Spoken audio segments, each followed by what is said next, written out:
Super star Rajinikanth அவர்களை பற்றி இளைய தளபதி விஜய் அவர்கள் கூறியதை தற்பொழுது காண்போம்.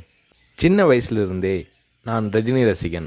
வாரத்தில் 4 நாள் ஸ்கூலுக்கு போனால் 3 நாள் ரஜினி படம் பார்த்துட்ருப்பேன்.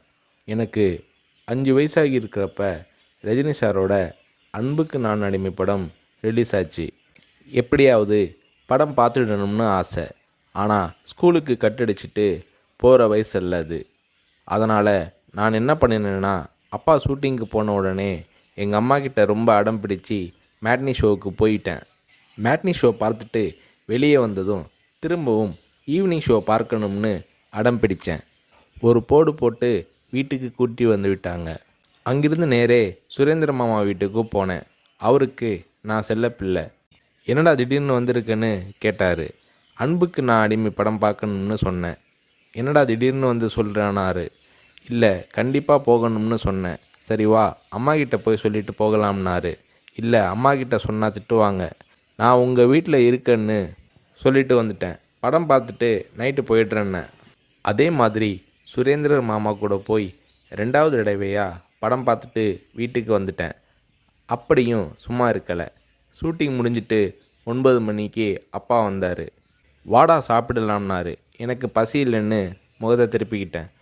கோபமாக இருக்கிற மாதிரி நடிப்பு காட்டினேன். இல்லை, சாப்பிட்டு தான் ஆகணும். உன் ப்ராப்ளம் என்னன்னு சொல்லுனாரு. அன்புக்கு நான் அடிமைக்கு கூட்டிகிட்டு போனால் சாப்பிட்றேன்னு சொன்னேன். சாப்பாட்டை பரிமாறிக்கிட்டு இருந்த அம்மா என்னை பார்த்து, அட திருடா, என் கூட வந்து அந்த படத்தை மேட்னி ஷோவில் பார்த்துருக்குற மாதிரி முறைச்சி பார்த்தாங்க. சரி வந்து சாப்பிடுனாரு. சாப்பிட்டு முடித்ததும் நைட் ஷோவுக்கு கூட்டிகிட்டு போனார்.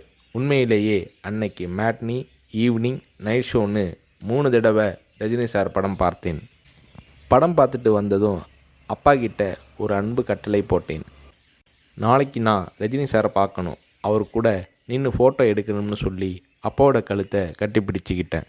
அடுத்த நாள் காலை நானும் என்னோடய ஃப்ரெண்ட் கார்த்திக்கும் அப்பா கூட போனோம்.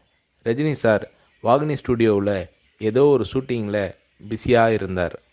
நான் ரஜினி சாரை நேரடியாக பார்க்கிறது அதுதான் முதல் தடவை. எப்படி ரஜினி சார்கிட்ட பேசுகிறதுன்னு பயந்துக்கிட்டு இருந்தேன். அவர் கூட்டிகிட்டு போய் அன்பாக பேசினார். அப்படியே என்னை தன்னோட மடியில் உட்கார வச்சுக்கிட்டு என்ன படிக்கிறேன்னு கேட்டார். சொன்னேன், நான் உங்கள் கூட நின்று ஃபோட்டோ எடுக்கணும்னு சொன்னேன். சிரிச்சுக்கிட்டே என் கன்னத்தை தட்டி கொடுத்து எங்களை அணைச்சிக்கிட்டு ஃபோட்டோவுக்கு போஸ் கொடுத்தார். என்னால் மறக்க முடியாது அந்த இனிய நாளை, அவரது அன்பான அரவணைப்பை. வீட்டுக்கு வந்ததும், அப்பா நீங்கள் பெரிய டைரக்டர்னு சொல்கிறாங்க, ஆனால் என்னால் உங்களை டைரக்டராக ஏற்றுக்க முடியாது. எப்போ எங்கள் தலைவர் ரஜினியை வச்சு டைரக்ட் பண்ணுறீங்களோ அன்னைக்கு தான் உங்களை டைரக்டராக ஏற்றுக்குவேன்னு சொன்னேன். அப்பா என்னை பார்த்தாரு. ஒரு ஹிந்தி படம் டைரக்ட் பண்ணுறதுக்காக எங்கள் அப்பா பாம்பே போனார். எனக்கு ஹாலிடேங்கிறதால நானும் அம்மாவும் கூட போயிருந்தோம். மும்பையில் இருந்த ப்ரொடியூசர் பூர்ணச்சந்திர ராவ் எங்கள் அப்பாவுக்கு ஃபோன் பண்ணி கூப்பிட்டதும் அப்பா அவரை பார்க்க போனார். வரும்போது ரொம்ப சந்தோஷமாக இருந்தார். ஹோட்டலுக்கு வந்ததும் என்னை கூப்பிட்டு, விஜய், நான் டைரக்டர் ஆயிட்டேனாரு. ரஜினி சாரை நடிக்க வச்சு டைரக்ட் பண்ண போகிறேன்னாரு. அந்த படம் தான் நான் சிகப்பு மனிதன். நீங்கள் நம்புறீங்களோ இல்லையோ, அந்த படத்தை நான் 17 தடவை பார்த்தேன். நடிக்கணும்னு ஆசைப்படுறியே, உனக்கு நடிப்பை பற்றி என்ன தெரியும்னு எங்கள் அப்பா கேட்டதும் உடனே அப்போதே ஒரு சீன் நடித்து காட்டினேன். அது என்ன சீன் தெரியுமா? அண்ணாமலை படத்தில் ரஜினி சார் பேசிய பெரிய டைலாக் சீன். நான் ரஜினி ரசிகனாக இருந்ததால் அவரோட பல வசனங்களை மனப்பாடம் பண்ணி வச்சுருந்தேன். அதில் ஒரு வசனம்தான் எனக்கு உதவியது. ரஜினி சார் சரத்பாபுவை பார்த்து தொடையில் தட்டிக்கிட்டு கோபமாக பேசுவாரே, அந்த வசனத்தை நான் பேசி நடிக்கிறத கொஞ்ச நேரம் அப்படியே கூர்ந்து கவனிச்ச எங்கள் அப்பா என்னை பக்கத்தில் கூப்பிட்டு, நாளைக்கு உனக்கு மேக்கப் டெஸ்ட் எடுக்கிறேன்னாரு.